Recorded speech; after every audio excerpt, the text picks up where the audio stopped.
ಎಲ್ಲರಿಗೂ ನಮಸ್ಕಾರ. ಇವತ್ತು ನಾನು ಭಾಳ ಡಿಫ್ರೆಂಟ್ ಆಗಿರೋ ಒಂದು ಬ್ರೇಕ್‌ಫಾಸ್ಟ್ ರೆಸಿಪಿ ಮಾಡಿ ತೋರ್ಸದೀನಿ. ಈಗ ಮಾವಿನಕಾಯಿ ಸೀಸನ್ ಐತಿ. ಮಾವಿನಕಾಯಿ ಹಾಕಿ ನೀರು ದೋಸೆ ಮಾಡಿ ತೋರ್ಸದೇನಿ ನಾನು. ಇದನ್ನ ಮಾಡ್ಕೊಳ್ಳೋದು ಭಾಳ ಸಿಂಪಲ್ ಐತಿ. ಒಂದು 5 ನಿಮಿಷನ್ಯಾಗೂ ಮಾಡ್ಕೋಬೋದು ನಾವು. ಏನು ತಯಾರಿನೂ ಮಾಡ್ಕೊಳ್ಳೋದು ಬ್ಯಾಡ ಇದಕ್ಕ. ಮತ್ತೆ ತಿನ್ನಾಕ ಭಾಳ ಮಸ್ತ್ ಆಗಿರ್ತೈತಿ. ಬನ್ನಿ ದೋಸೆ ಹೇಗೆ ಮಾಡೋದಂತ ನೋಡೋಣ. ಮಾವಿನಕಾಯಿ ನೀರು ದೋಸೆ ಮಾಡ್ಕೊಳಕ 1 ಕಪ್ ಅಕ್ಕಿ ಹಿಟ್ಟು ತೊಗೊಂಡೇನು ನಾನು. 1/4 ಕಪ್ ಆಗುವಷ್ಟ ಚಿರೋಟಿ ರವೆ ತೊಗೊಂಡೇನು. ಈಗ ಹಿಟ್ಟು ಕಲಿಸಿಟ್ಕೊಳ್ಳೋನು. ಪಾತ್ರೆ ತೊಗೊಂಡೇನು. ಈ ಅಕ್ಕಿ ಹಿಟ್ಟಿದ್ರಾಗ ಹಾಕೊಳ್ಳೋನು. ಚಿರೋಟಿ ರವೆ ಭೀ ಹಾಕ್ತಾನು. ಈಗ ನೀರು ಹಾಕೊಳ್ಳೋನು. ನೀರು ದೋಸೆ ಹೆಂಗೆ ಮಾಡಕ್ಕೆ ನಮಗೆ ಹಿಟ್ಟು ಕಲಿಸ್ಕೋತೀವಲ್ಲ ಅದೇ ಥರ ಕಲಿಸ್ಕೋಬೇಕು. ಇದ್ರಾಗೇನ ನೀರು ಹಾಕ್ತೇನು.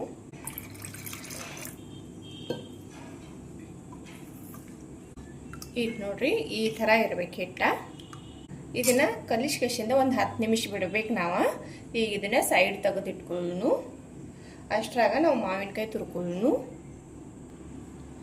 ಇಲ್ಲಿ ನಾನು ಒಂದು ಮಾವಿನಕಾಯಿ ತೊಗೊಂಡೇನು. ಇದೇ ಥರದ ಮೇಲ್ಗಡೆಯಿಂದ ಸಿಪ್ಪೆ ತಗೊಳ್ಳೋನು. ಇದು ಬೇರೆ ಥರ ಐತಿ, ಒಮ್ಮೆ ಮಾಡಿ ನೋಡ್ರಿ. ಮಾವಿನಕಾಯಿ ಇಷ್ಟಪಡೋರಂತೂ ಇದನ್ನು ಇಷ್ಟಪಡ್ತಾರು. ಇದು ನೋಡ್ರಿ ಮೇಲ್ಗಡೆ ಸಿಪ್ಪೆ ತಕ್ಕೊಂಡೇನು. ಈಗ ಇದನ್ನ ತುರ್ಕೊಳ್ಳೋನು.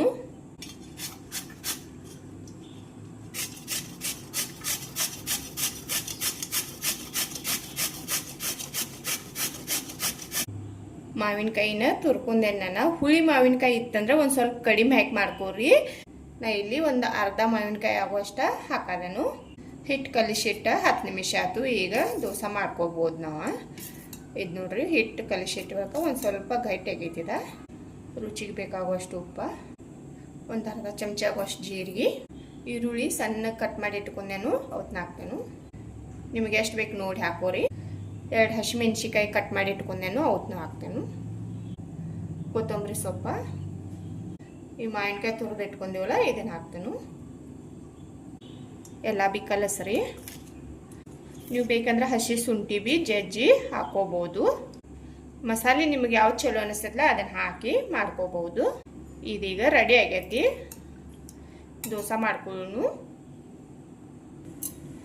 ತೆವೆ ಕಾಯಕ್ಕೆ ಇಟ್ಟಿದ್ದೇನೆ ನಾನು. ಈಗ ದೋಸೆ ಮಾಡ್ಕೊಳ್ಳೋನು. ಹಿಟ್ಟೊಮ್ಮೆ ಈ ಥರ ಎಲ್ಲ ಕಲಸ್ರಿ. ಇಲ್ಲಿ ನಾನು ನಾನ್ ಸ್ಟಿಕ್ ತವಾ ಯೂಸ್ ಮಾಡೋದೇನು, ಅದಕ್ಕಾಗಿ ಎಣ್ಣೆ ಹಾಕಾನಿಲ್ಲ. ನೀವು ಎಣ್ಣೆ ಬೇಕಾದ್ರೆ ಹಾಕಿ ಬಿ ಮಾಡ್ಕೋಬಹುದು. ಈಗ ದೋಸೆ ಹಾಕೊಳ್ಳೋನು.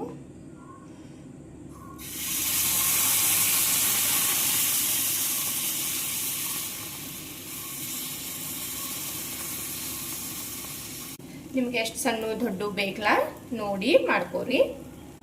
ಮೀಡಿಯಂ ಉರಿಯಲ್ಲಿಟ್ಟು ಬೇಯಿಸ್ಕೋಬೇಕಿದೆ ದೋಸೆ. ಆಗ ಕ್ರಿಸ್ಪಿಯಾಗಿ ಬರ್ತೈತಿ.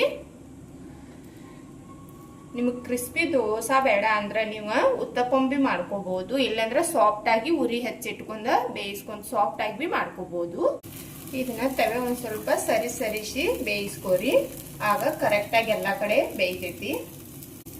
ತಿರ್ಸ್ಕೊಳ್ಳೋನು ಇದನ್ನ.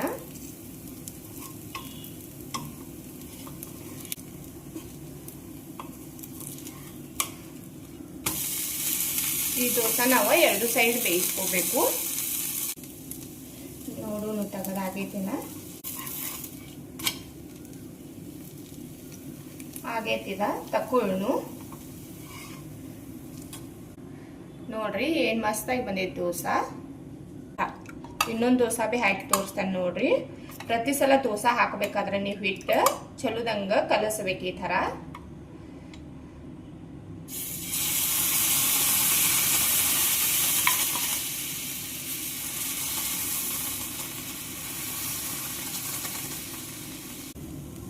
ಆಗೈತಿ ತಿರ್ಸು ಇದನ್ನ.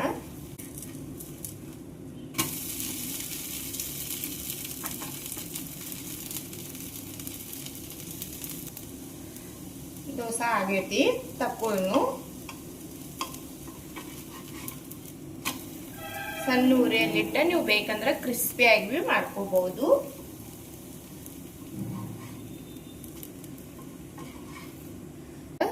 ನೋಡಿದ್ರಲ್ಲ ಮಾವಿನಕಾಯಿ ನೀರು ದೋಸೆ ಹೇಗೆ ಮಾಡ್ಕೊಳ್ಳೋದಂತ. ನೋಡ್ರಿ ಏನು ಮಸ್ತಾಗಿ ಬಂದಾವ ದೋಸೆ.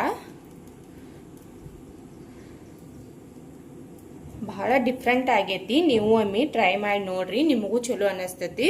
ಇದನ್ನು ನಾನು ಸಾಂಬಾರ ಮತ್ತು ಟೊಮೆಟೊ ಚಟ್ನಿ ಜೋಡಿ ಸರ್ವ್ ಮಾಡಿದೆನು. ನೀವು ಯಾವ ಚಟ್ನಿ ಜೊತೆ ಸಾಂಬಾರ್ ಜೊತೆನೂ ತಿನ್ಬೋದು, ಎಲ್ಲಾದ್ರ ಜೊತೆನೂ ಚೆನ್ನಾಗಿರ್ತೈತಿ. ಇವತ್ತಿನ ನನ್ನ ರೆಸಿಪಿ ನಿಮಗೇನಾದರೂ ಇಷ್ಟ ಆಗಿತ್ತು, ಏನು ಡಿಫ್ರೆಂಟ್ ಆಗಿ ಅನ್ನಿಸ್ತಂದ್ರೆ ಒಂದು ಲೈಕ್ ಮಾಡಿರಿ, ಶೇರ್ ಮಾಡಿರಿ, ಕಮೆಂಟ್ ಮಾಡಿರಿ, ನಮ್ಮ ಚಾನಲ್ ಸಬ್ಸ್ಕ್ರೈಬ್ ಮಾಡ್ಕೊರಿ. ನಾನು ವಿಡಿಯೋ ನೋಡಿದಕ್ಕೆ ಧನ್ಯವಾದ.